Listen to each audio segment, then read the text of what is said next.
இல்லாத அளவுக்கு கோயில் கட்டுறோம். மழை பெய்யும் பணியை உள்ள ஏரியாவில் போடுறோம்.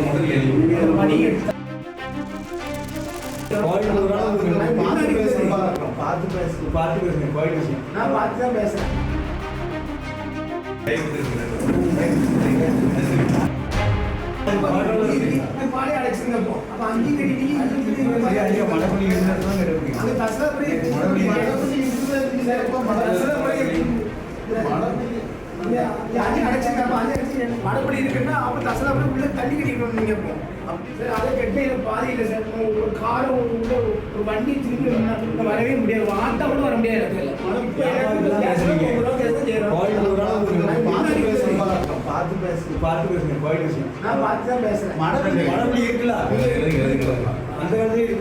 பாதைக்கு எந்த விதமான இடத்துல இல்லாத பாதைக்கு எந்த விதமான இடத்துல இல்லாத அளவுக்கு கோயில் கட்டுறோம். மழை பெய்யும் பணியை உள்ள ஏரியாவில் போடுறோம். எடுத்துக்கொள்ளாலே எழுதிடுவாங்க. வெளியே இருக்கிற அமைப்பு இருக்கு.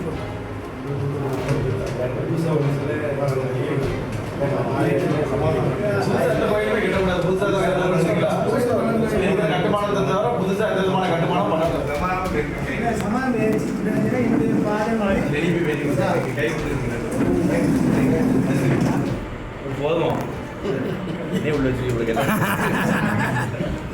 எனக்கு காசு வர மாட்டேங்குது. அவனுக்கு தான்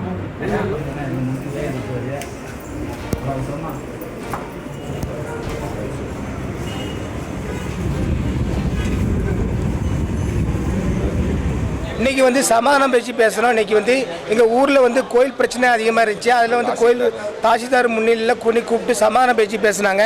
அதில் அவங்களும் வந்தாங்க, நாங்களும் போனோம். போய் எனக்கு பாதைங்கு என் தெருவுங்கிற சொன்னேன். அந்த பாதை தெருவுலாம் இல்லைன்னா அப்படி தான் இருக்கும். இல்லை எந்த விதமான ஆக்கிரமிப்பும் வராது. உங்களுக்கு பஞ்சாயத்து ஈஓ கூப்பிட்டு அது என்ன பிரச்சனைன்னு கேட்டாங்க. கேட்டு எல்லாமே அவருக்கு அந்த பாதையை சரி பண்ணி கொடுத்துருங்க. அதில் ரோடு அமைச்சு சாலை அமைச்சு கொடுத்துருங்க. மின் விளக்குகளுக்கு என்னெல்லாம் அமைச்சு கொடுத்துருங்க. அது போக கோயில் இப்போ என்ன அளவில் இருக்கோ அதே மாதிரி தான் இருக்கணும். எந்த அளவும் வெளியே வரக்கூடாதுன்னு சொல்லி அவங்க பேசி முடிவு பண்ணிட்டாங்க.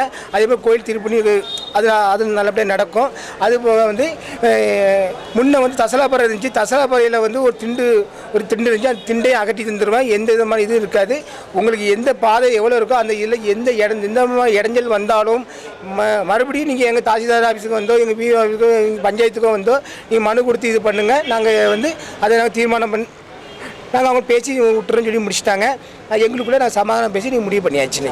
தாசில்தார் எங்களை 2 வரையும் வர சொல்லியிருந்தாங்க. சமாதான கூட்டத்துக்கு வந்திருந்தோம். அவங்களும் வந்திருந்தாங்க, நாங்களும் வந்திருந்தோம். 2 வரைக்கும் பேசி சமாதானமாக முடித்தாங்க. சமாதானம் முடிச்சுக்கிட்டோம். கோயிலை அதே இடத்துல கட்டுங்க, அதுக்கு மேலே விரிவாக்கம் பண்ணாதீங்க. அதே இடத்துல கோயில் வரும். அது பழைய கோயிலை அதே அஸ்தவரெலாம் கட்டுறோம். இனிமேல் எந்த விரிவாக்கம் வராது அப்படின்னு சொல்லிட்டோம். அவங்களுக்கும் பாதைக்கு எந்த இடையூறு இல்லாமல் செய்யுங்கன்னாங்க. அவங்களுக்கு பாதைக்கு எந்த இடையூறு செய்ய மாட்டோம்.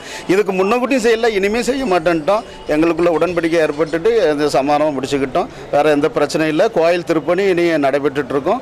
அது கும்பாபிஷேகம்லாம் நல்லபடியாக நடக்கும். எல்லாத்துக்கும் நாங்கள் கலந்து கொள்கிறோன்னு சொல்லியிருக்காங்க. கும்பாபிஷேகம் இனி நடக்கும். கோயில் திருப்பணி முடிஞ்சு கும்பாபிஷேகம் நடக்கும். கோயில் அளவு அதே இடத்துல இதுக்கு முன்னக்கூட்டி பழைய கோயில் எப்படி இருந்தோ அதே இதில் கட்டிடுங்க. எந்த விரிவாக்கம் பண்ணாங்க. நாங்கள் விரிவாக்கம் பண்ணலை, அதே இடத்துல கட்டிகிட்டு இருக்கோம். கோயில் கொஞ்சம் வசந்துருக்கு அப்படின்னாங்க. அந்த படிக்கட்டு இவ்வளோ தான் போடணும்னு சொன்னாங்க. அதையும் நாங்கள் சரின்னு சொல்லிக்கிட்டோம். இவ்வளோ படிக்கட்டு போடணும், இதுக்கு மேலே விரிவாக்கம் பண்ணாங்க. எல்லாத்தையும் ஏற்றுக்கிட்டு அந்த மாதிரி படிக்கட்டு அமைச்சுக்கிட்டுறோம், அந்த மாதிரி செஞ்சுக்கிட்டோம்னு சொல்லியிருக்கோம். அதுக்கு அவங்களும் ஒத்துக்கிட்டு எங்களுக்குள்ள சமாதானமாக முடிச்சுக்கிட்டோம். திருப்தியாக இருந்தது. 2 பேருக்கும் திருப்திகரமாக இருக்குது. அது முடிச்சாச்சு. ஏன்னா இனிமேல் எந்த விதமான இதுவும் வராது. இடைஞ்சல் வந்தாச்சுன்னா நான் உங்களுக்கு நானே முன்ன நின்று எல்லாம் செஞ்சு தரேன்னு சொல்லி ஈஓ, தாசில்தார், நம்ம கோட்டாட்சியர், அதுக்கப்புறம் நம்ம குலசேரிப்பட்டினம் காவல்துறை, டிஎஸ்பி எல்லாருமே பேச்சுவார்த்தை சொல்லுங்க. நாங்கள் 2 செஞ்சு தரேன்னு சொல்லியிருக்காங்க. எதனாலும் எங்கிட்ட சொல்லுங்கன்னு அவங்களையும் சொல்லியிருக்காங்க, எங்கள்கிட்டையும் சொல்லியிருக்காங்க. இதனால் நாங்கள் பேசி தீர்த்துக்கிடுவோம். எங்களுக்குள்ள வேற எந்த பிரச்சனையும் கிடையாது. சமாதானம் முடிச்சுக்கிட்டோம். செய்திகளை உடனுக்குடன் தெரிந்து கொள்ள உடனே சப்ஸ்கிரைப் பண்ணுங்க.